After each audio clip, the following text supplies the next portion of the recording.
Hello everyone, welcome to my channel. मैं अंकिता अवस्थी। इस video में आपको बेसिकली ये बताऊंगी कि जेएनयू में आप अपनी सीट को कैसे बुक कर सकते हैं। जेएनयू का जब रिजल्ट आएगा तो आपको क्या क्या प्रोसीजर करना है, आप अपनी सीट को कैसे बुक कर सकते हैं, कितनी फीस सबमिट करनी है, कौन कौन से डॉक्यूमेंट अपलोड करने हैं। अगर आपके पास कुछ डॉक्यूमेंट नहीं है तो उसके लिए आपको क्या करना है, उसके लिए भी आपके पास ऑप्शन है। तो उसके लिए कौन सा आपके पास ऑप्शन है, उसके लिए एक फॉर्म भरना पड़ता है। तो इस सब के बारे में आपको बताऊंगी कि फ़ीस कब सबमिट करनी है और डॉक्यूमेंट कब अपलोड करने हैं और उधर से आपके पास मैसेज कब आएगा। सारा का सारा प्रोसीजर इस वीडियो में मैं बताने वाली हूँ कि कैसे आप अपनी सीट को बुक कर सकते हैं, लॉक कर सकते हैं बेसिकली अगर बोले तो देखिए, क्योंकि अभी रिजल्ट जो है वो आने ही वाला है। अब शायद ज़्यादा लेट तो नहीं होगा, 4 से 5 दिन में मुझे लग रहा है कि रिजल्ट जो है वो निकल जाएगा, डिक्लेयर कर दिया जाएगा। जैसा कि ये चीज़ आपको पता है कि पीएचडी का जो रिजल्ट है वो डिक्लेयर कर दिया है एंट्रेंस का।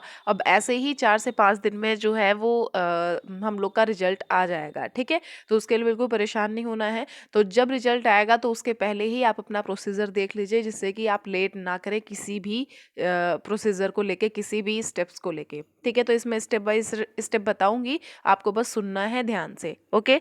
जैसा कि आपको ये चीज़ पता ही है कि आपको यहाँ जो भी नोटिफिकेशंस आते हैं यहाँ पे आते हैं, यहाँ पे आपको पता चल जाएगा। जैसा कि देखिए, अभी एमबीए का रिजल्ट आया था, डिप्लोमा, सब हर एक चीज़ का रिजल्ट जो आता है वो इधर साइड में जो भी लिंक होती हैं आपको इंपॉर्टेंट लिंक मिल जाती हैं। और पीएचडी का जो भी रिजल्ट आया था, अब ऑनलाइन जो वाइवा होना है उससे रिलेटेड यहाँ पे इंफॉर्मेशन दी गई है, ठीक है। तो हमें आपको ये चीज़ पता हो गई है कि रिजल्ट कहाँ से देखना है। अब अगर हम बात करें कि आगे का प्रोसीजर क्या रहेगा, हमें मतलब जो अपने डॉक्यूमेंट हैं और जो फीस है वो कब और किस दिन सबमिट करनी पड़ेगी और कितनी सबमिट करनी पड़ेगी, ठीक है। तो देखिए, क्या होगा कि जैसा कि जब रिजल्ट आएगा ना, तो ये चीज़ मैंने आपको बताया कि रिजल्ट यहाँ पे आएगा। तो अब जैसे कि हम ओपन कर लेते हैं एमबीए रिजल्ट को। तो हम अपने एमबीए रिजल्ट को ओपन करेंगे तो कुछ ऐसा इंटरफेस खुल के आ जाएगा। तो application number, date of birth और आपको सब अपना टेक्स्ट वगैरह यहाँ पे कैप्चा कोड डालना है। तो ऐसा इंटरफेस खुल के आ जाएगा। यहाँ पे बेसिकली मैंने क्रॉप कर दिया है, जिस भी स्टूडेंट की इन्फॉर्मेशन है ऊपर सारी इन्फॉर्मेशन दी जाती है और बिल्कुल इस तरह का आपका पेज बन के आ जाएगा। तो यहाँ पे आपका क्या लिखा होगा, कैटेगरी लिखी होगी, रैंक लिखी होगी और चॉइस लिखी होंगी। मतलब कि कुछ बच्चे ये भी है ना वहाँ पे कि एक मतलब कई सारे सब्जेक्ट को कर सकते हैं, एक एग्ज़ाम में कई सारे सब्जेक्ट का वो कर सकते हैं, एग्ज़ाम दे सकते हैं। तो वही चीज़ यहाँ पे लिखी हुई है कि कितने आपने सब्जेक्ट के लिए वो चूज़ किया है। तो बस वही चीज़ है, ये रैंक यहाँ पे दी जाएगी और यहाँ पे आपकी कैटेगरी दी जाएगी, ठीक है। ये चीज़ क्लियर है। यहाँ पे जो ऑप्शन दिए जाएंगे, जो ये है फीस पे करने का, ये है अपलोड योर डॉक्यूमेंट, ये है ऑफर लेटर का, ये है चेकलिस्ट का और ये है प्री इनरोलमेंट फॉर्म का, ठीक है। अब अगर हम बात करें फ़ी पेमेंट की, तो सबसे पहले फ़ी पेमेंट पे बात कर लेते हैं। अभी इस बारे में भी आपको बताऊंगी, सॉरी, इसके बारे में भी आपको बताऊंगी, तो थोड़ा वेट करिएगा। अगर ये चीज़ है तो आपको समझना ज़्यादा ज़रूरी है, इसलिए थोड़ा सा वीडियो जो है 10-15 मिनट 10 मिनट तक ही शायद हो सकता है। तो देखिए, जो फ़ी पेमेंट है ये तो आपके लिए इम्पोर्टेंट है, तो आपको वीडियो देखना ज़रूरी है मेरे हिसाबों से।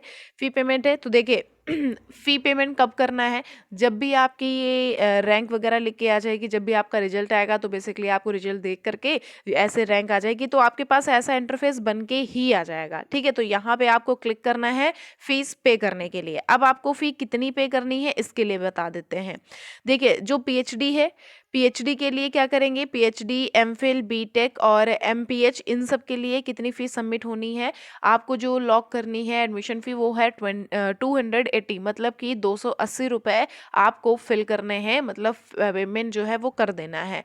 पीजीडीटी, जो कुछ डिप्लोमा कोर्सेज भी हैं यहाँ पे, तो डिप्लोमा कोर्सेज की जो फीस है वो थोड़ा ज़्यादा पड़ती है। तो यहाँ पे डिप्लोमा कोर्स की फीस है 10,159.50 रुपीज़, ठीक है। अब M M S C, M C A और बी ए ऑनर्स, इनकी फ़ीस कितनी है, इनकी फ़ीस है 268 रुपीज़। और पार्ट टाइम जो हमारे जो भी इसमें जैसा मैंने बताया, पीजीटी जो, सॉरी, पीजीडीटी मतलब जो डिप्लोमा है उसकी फ़ीस हम भी, वो डिप्लोमा भी होते तो उसकी फ़ीस ज़्यादा पड़ेगी।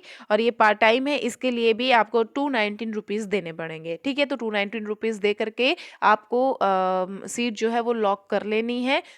अब हम देखिए, यहाँ पे लिखा हुआ है, बात करें अगर डॉक्यूमेंट की, तो आपको कौन कौन से डॉक्यूमेंट अपलोड करने हैं और कौन कौन से बेसिकली ज़रूरत हैं। तो देखिए यहाँ पे लिखा हुआ है provisional certificate of the qualifying examination, मतलब कि आपने जो भी प्रीवियस में वो सब्जेक्ट जो भी आपने कोर्स कंप्लीट किया है, तो उस कोर्स का क्या चाहिए होगा, प्रोविजनल सर्टिफिकेट चाहिए होएगा। जैसे आप अगर ग्रेजुएशन के लिए ले रहे हैं तो आपको 12th का चाहिए होगा, अगर आप पीजी के लिए ले रहे हैं तो आपको ग्रेजुएशन का चाहिए होगा। फिर माइग्रेशन माइग्रेशन भी चाहिए आपको, क्या चाहिए, ओरिजिनल कॉपी स्कैन चाहिए, ठीक है, और कैरेक्टर सर्टिफिकेट चाहिए। ये 3 तो आपके 100% ज़रूरी ही हैं। अभी मैं ये भी बता दूंगी अगर ये नहीं है तो आपको क्या करना है।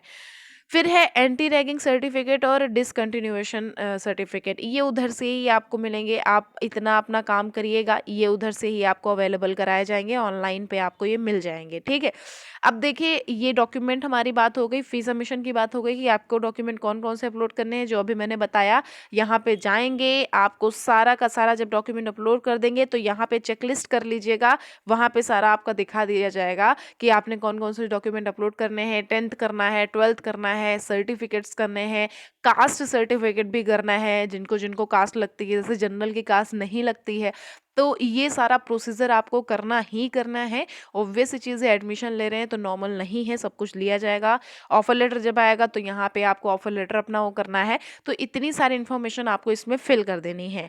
इतना करने के बाद जो प्री इनरोलमेंट फॉर्म है, जब आप ये सारा सब अपना जो काम है वो डन कर देंगे, तब इधर से फॉर्म जो है वो अवेलेबल हो जाएगा, ठीक है।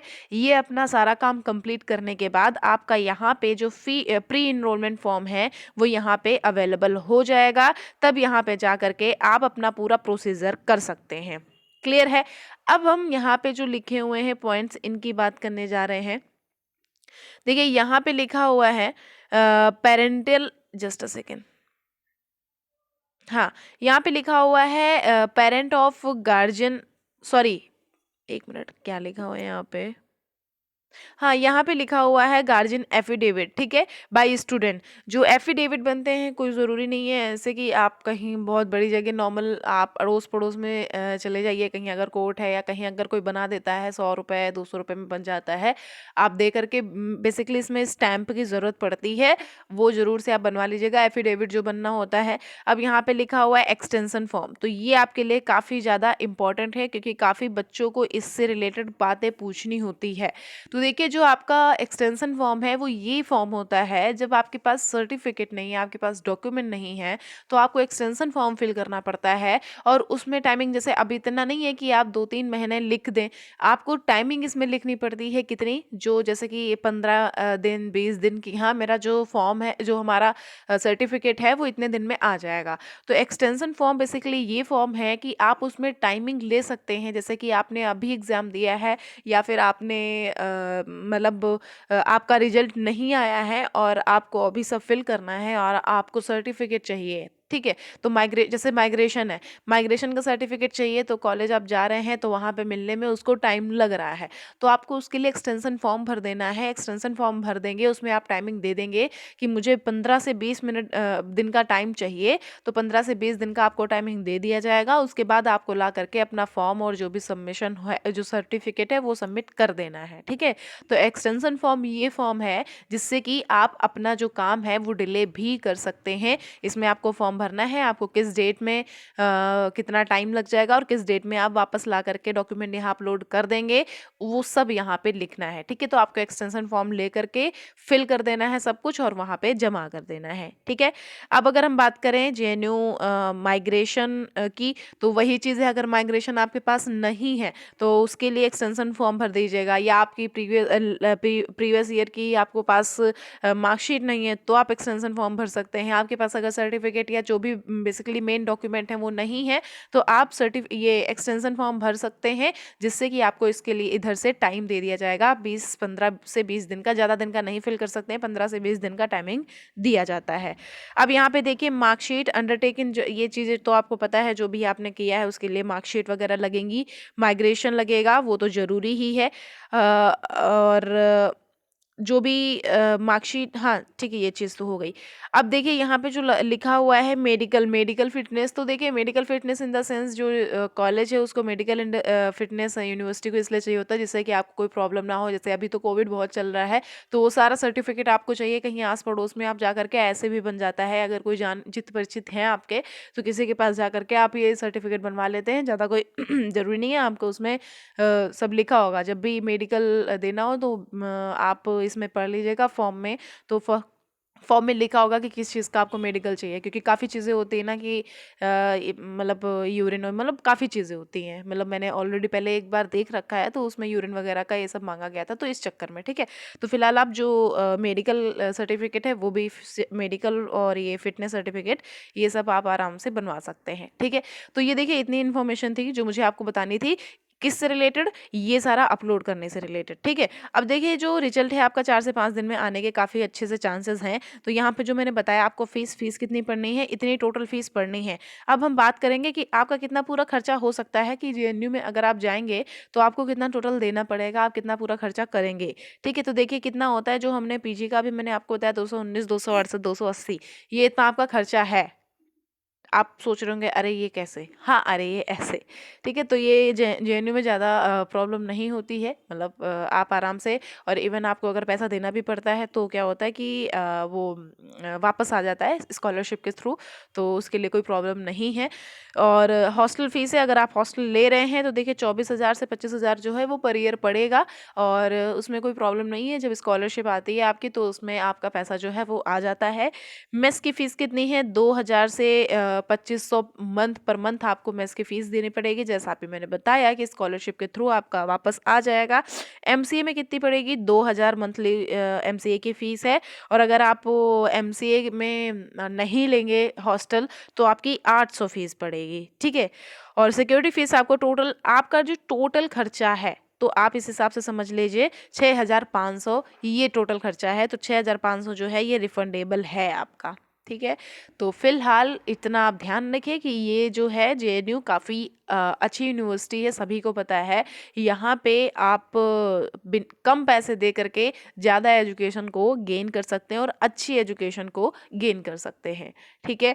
तो ये सारी इन्फॉर्मेशन थी जो मुझे बतानी थी। फिलहाल डॉक्यूमेंट और जो ऑफर लेटर, इन सब से रिलेटेड जो भी इन्फॉर्मेशन है वो मैंने आपको दे दी है, और अगर आपको कोई इन्फॉर्मेशन चाहिए तो हमारे कमेंट बॉक्स में कमेंट करिएगा। अब मैं जो नेक्स्ट वीडियो बनाऊंगी वो डीयू से रिलेटेड बनाऊंगी, कि क्योंकि काफ़ी बच्चों को नहीं समझ आ रहा है कि क्या मैसेज आएगा उधर से या क्या होगा, ये कुछ नहीं समझ आ रहा है, तो ऐसा सब मैं बता दूंगी उसमें। हाँ, इसमें मैं मैसेज की बात कर लेती हूँ। देखिए क्या होता है, जब भी आपका नाम आएगा, अगर आपका मेरिट लिस्ट में नाम है, तो आपका जो भी रजिस्टर्ड मोबाइल नंबर पड़ा होता है तो उस पे 1-2 मैसेज आते हैं, ठीक है?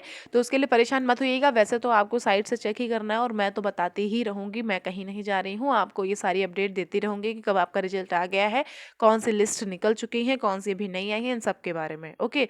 तो यहाँ पे जो डॉक्यूमेंट और इन सब से रिलेटेड बात बताई है, ये ध्यान में रखिएगा, क्योंकि ये आपके एडमिशन टाइम पे बहुत ज़्यादा काम आने वाली है। तो जो सीट है वो लॉक कैसे करनी है यहाँ पे समझ लिए। अगर आपके पास सर्टिफिकेट नहीं है तो आप एक्सटेंशन फॉर्म फिल कर सकते हैं, क्योंकि इस टॉपिक को लेकर के बच्चे काफ़ी परेशान होते हैं, क्योंकि उनके पिछली जो मार्कशीट है या फिर आप सर्टिफिकेट बात करें तो नहीं आया हुआ होता है, माइग्रेशन जो है वो काफ़ी लेट में मिलता है, तो इसलिए वो सोचते हैं कि कैसे एडमिशन होगा। तो कोई प्रॉब्लम नहीं है, आपका एडमिशन हो जाएगा। यहाँ पे फिलहाल आप एक्सटेंशन फॉर्म को फिल कर देंगे, उसमें टाइमिंग अपनी लिख देंगे, तो ठीक है। तो देखिए इतना सब हो गया है, अब ज़्यादा वीडियो लंबा नहीं खींचेंगे, अपना ध्यान रखिए। नेक्स्ट वीडियो जो रहेगा वो मैं डीयू पे बनाऊंगी, डीयू से रिलेटेड काफ़ी सारे बच्चे इन्फॉर्मेशन जानना चाह रहे हैं कि कैसे क्या आपको सीट लॉक करनी है, कैसे आपको क्या प्रोसीजर करना है, उन सब के बारे में, ओके। तो चलिए अपना ध्यान रखिए, फिर मिलेंगे नेक्स्ट वीडियो में। Thank you so much.